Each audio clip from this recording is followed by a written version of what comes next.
On the third day, a wedding took place at Cana in Galilee. Jesus' mother was there, and Jesus and his disciples had also been invited to the wedding. When the wine ran out, Jesus' mother said to him, "They have no more wine." "Woman, what is that to you and to me?" Jesus replied. "My hour has not yet come."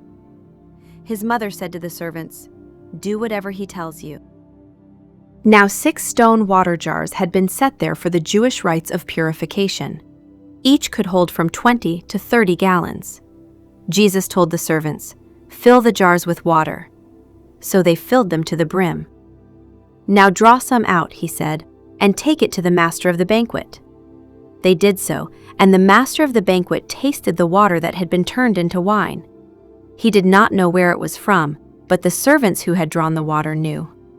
Then he called the bridegroom aside and said, "Everyone serves the fine wine first, and then the cheap wine after the guests are drunk. But you have saved the fine wine until now." Jesus performed this, the first of his signs, at Cana in Galilee. He thus revealed his glory, and his disciples believed in him. After this, he went down to Capernaum with his mother and brothers and his disciples, and they stayed there a few days. When the Jewish Passover was near, Jesus went up to Jerusalem.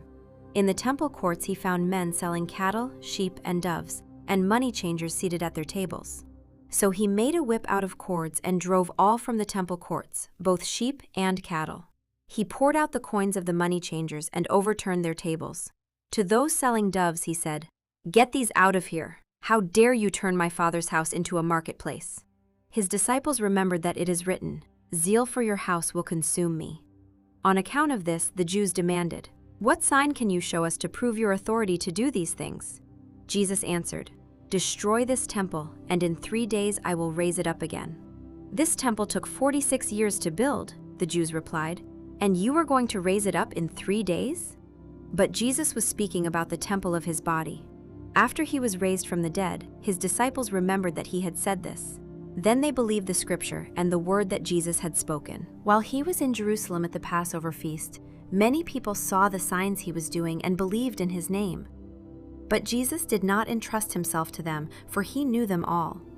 He did not need any testimony about man, for he knew what was in a man,